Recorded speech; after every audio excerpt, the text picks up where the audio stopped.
You talk to people who are expert computer users, they are so bloody powerful, it is just beyond belief. If you don't have a goal, a transcendent goal, say, something that's beyond you, then you don't have any positive emotion. And that's not good because you have plenty of negative emotion.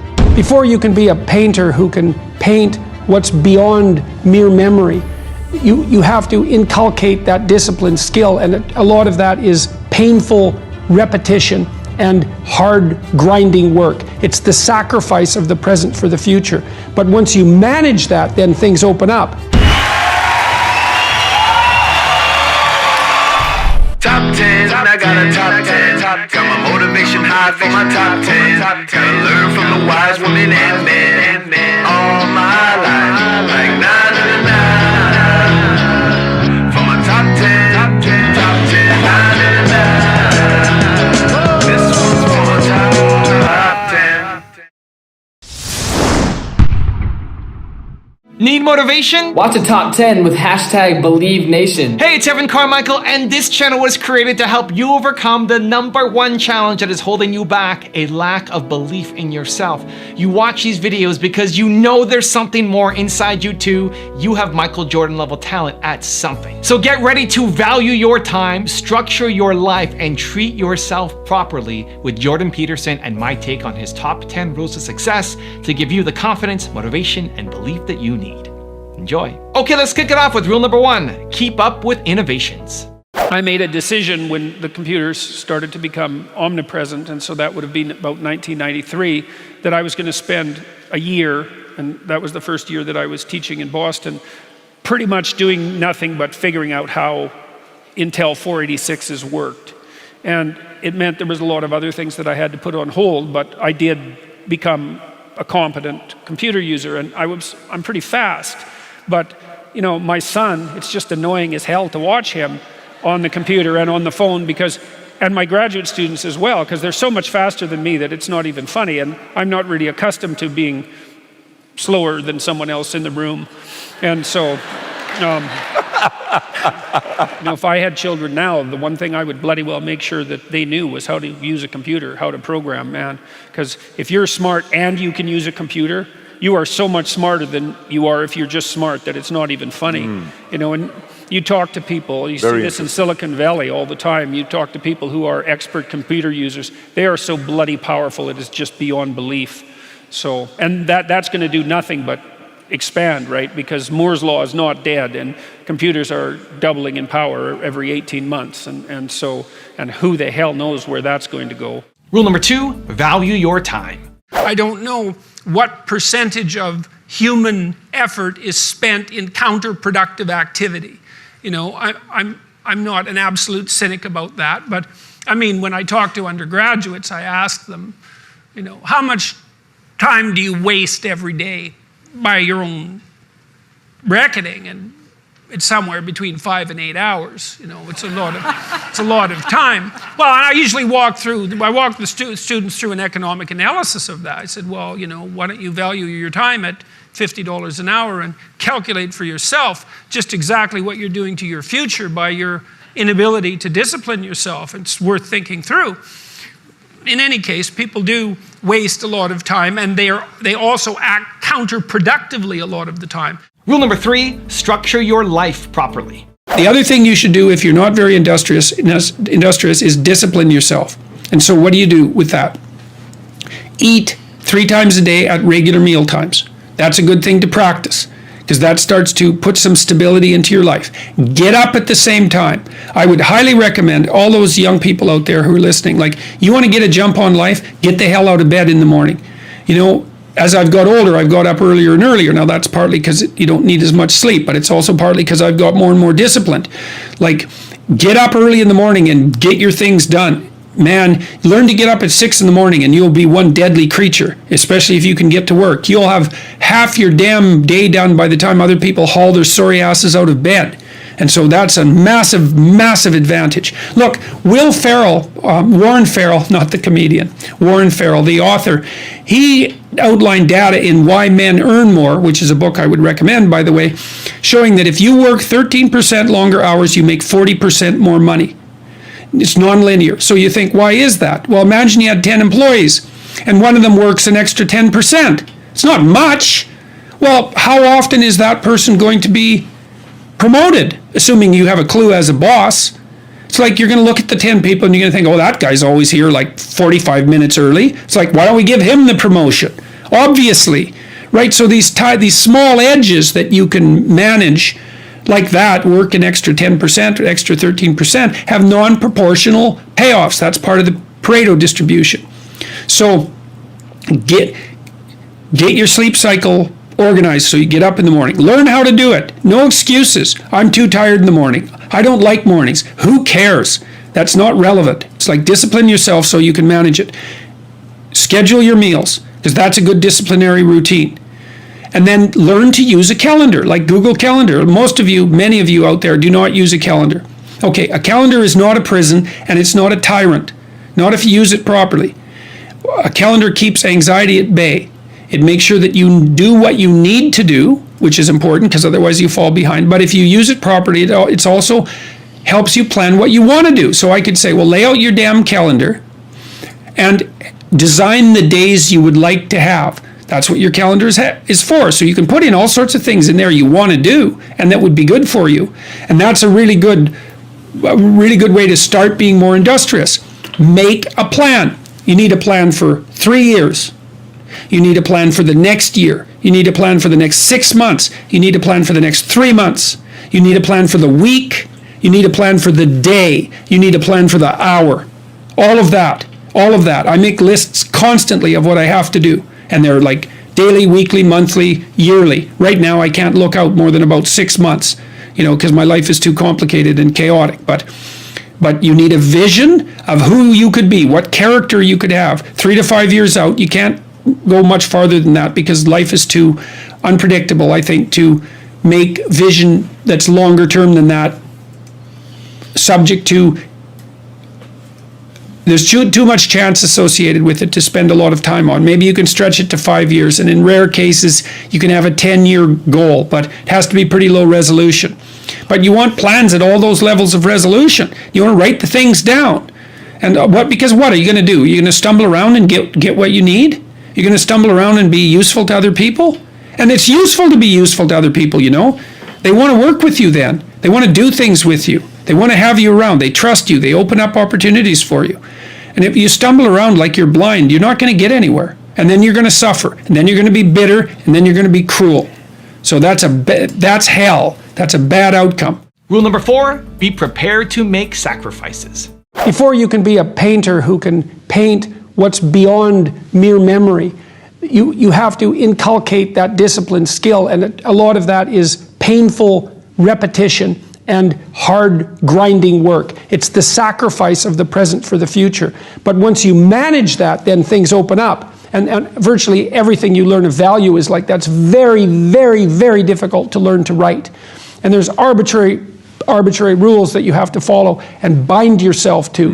And while you're learning those rules, the probability that you have any creative freedom to speak of or any facility with the rules is very low. You're a rank beginner.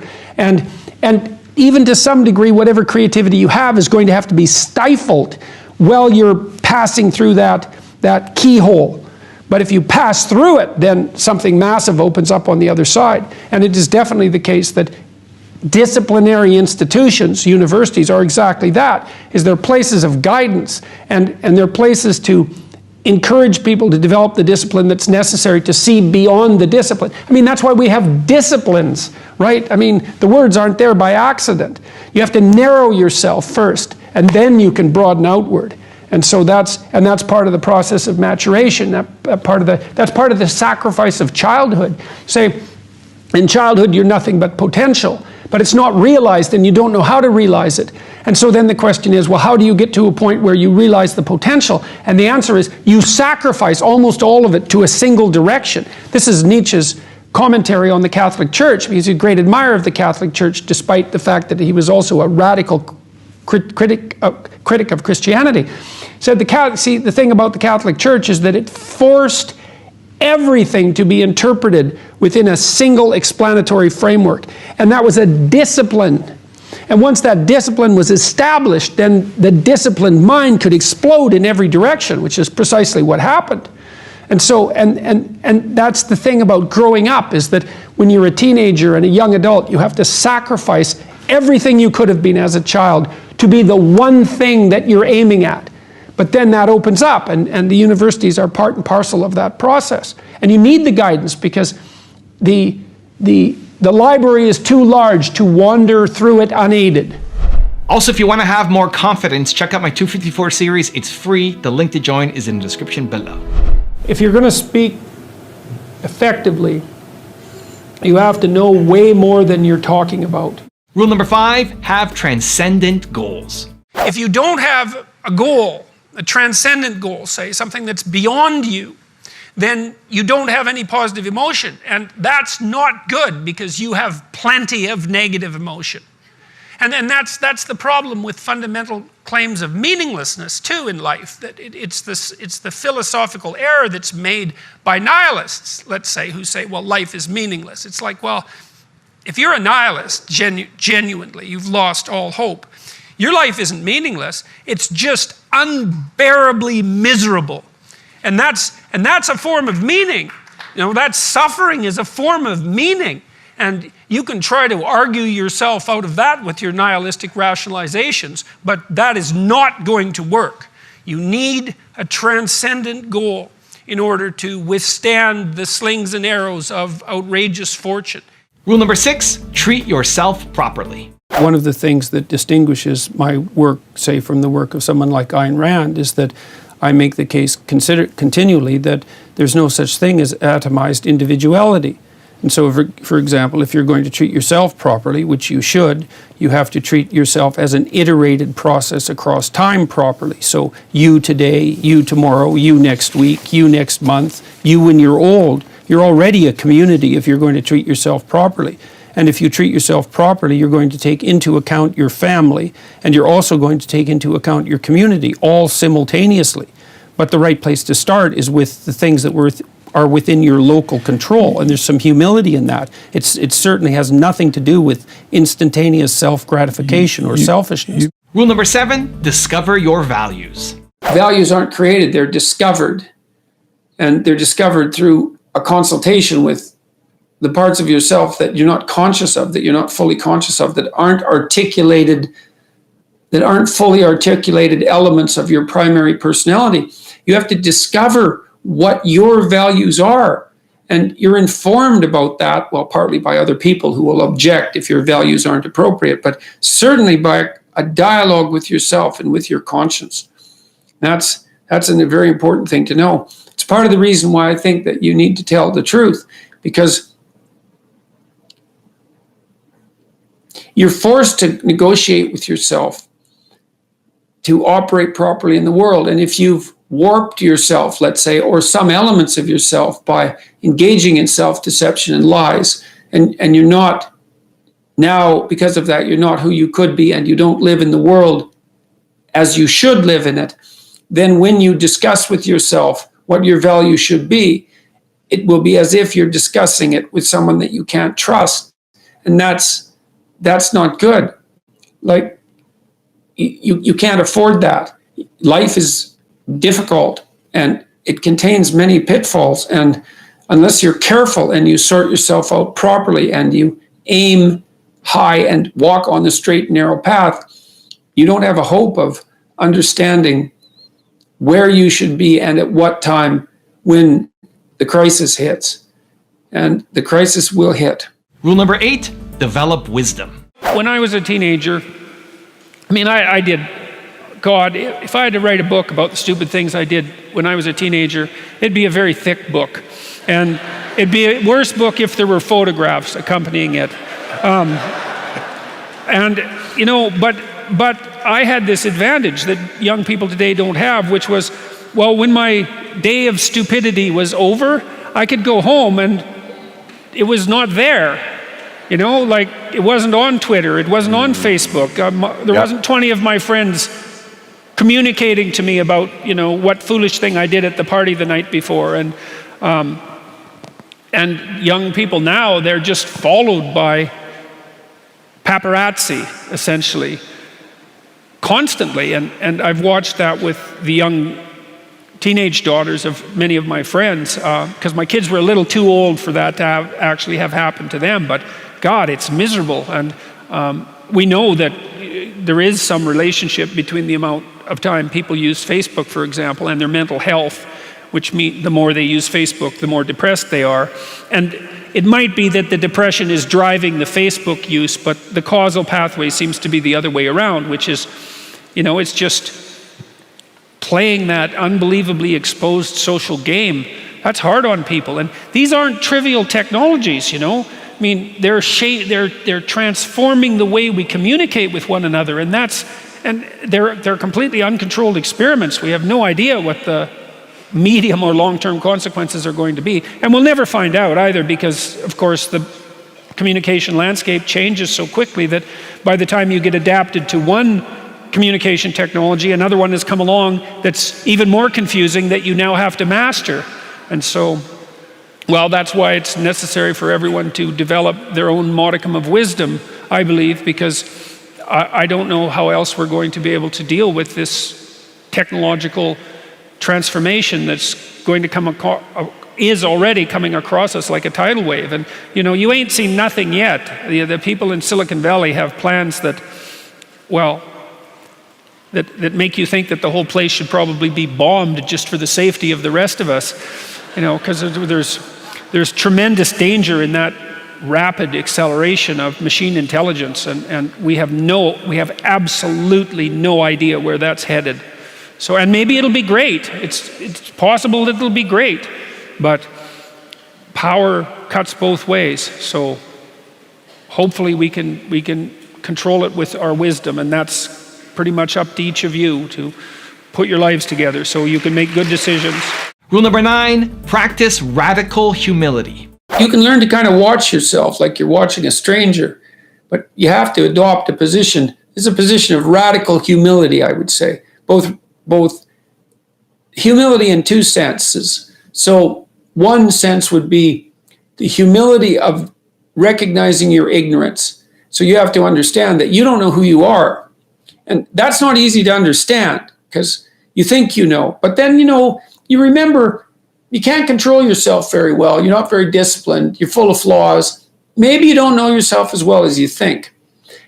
But it's hard to get low enough to understand how deeply it is the case that you are ignorant about who you are.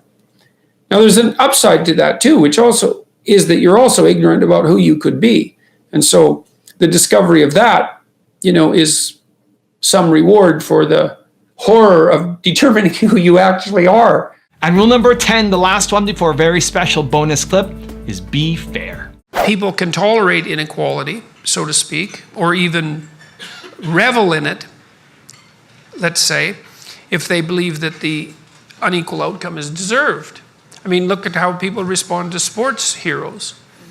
No one goes to a sports event and boos the star, even though he or she is paid much better and attracts the lion's share of the attention, hopefully not in too narcissistic a manner.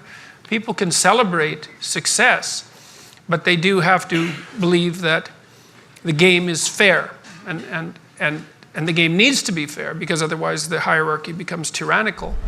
Now I have a special bonus clip from Jordan Peterson on how to put your family first that I think you're gonna enjoy. But before that, it's time for the 3-point landing questions. Let's go from just watching a video to taking action. Here we go. Question number 1. What are your 3 most important core values? Number 2, how can you practice radical humility today? And number 3, how can you better structure your life? And if you made it this far in the video, I wanna celebrate you. Give me a hashtag believe down in the comments as well.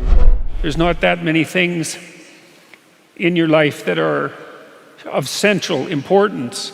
There's half a dozen, I would say. There's your friends. There's your family, your intimate partner. By family, I mean your siblings and your parents, but then there's your children. There's your career. There's your educational trajectory. There's how you take care of yourself and protect yourself from temptation, and what sort of useful things you do in the time that you're not working, but children are a third of life, something like that, maybe more. And so I would certainly recommend that you don't miss it. It's complicated because, of course, now in most situations both parents have to work, but it's always been complicated to raise children. They're a long-term investment, but yeah, right. Which is hard. That's why it's hard to even pay childcare workers, right? Because the payoff for having a child doesn't occur until 2 decades later, or sometimes 4 decades later. But it's not something you want to miss, that's for sure, because it's that's life, It's part of the human condition, and little children pay you back immensely if you have a good relationship with them, if you're on their side and encourage them, because they're an unconditional source of joy and love.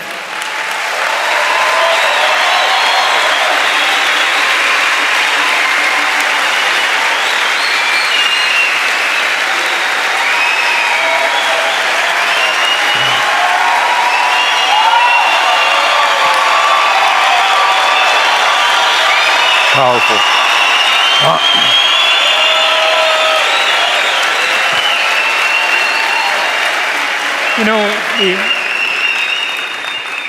The other thing I noticed that you should all know is that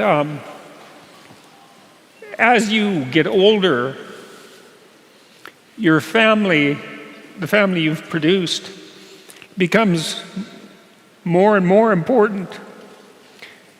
So we teach young women in particular that the fundamental goal of their life is going to be their career. And first of all, most people don't have careers, they have jobs, and those are very different things. But you're not a very happy camper, so to speak, if you're 45 and you have no one, and it doesn't go upwards after that. So don't miss it.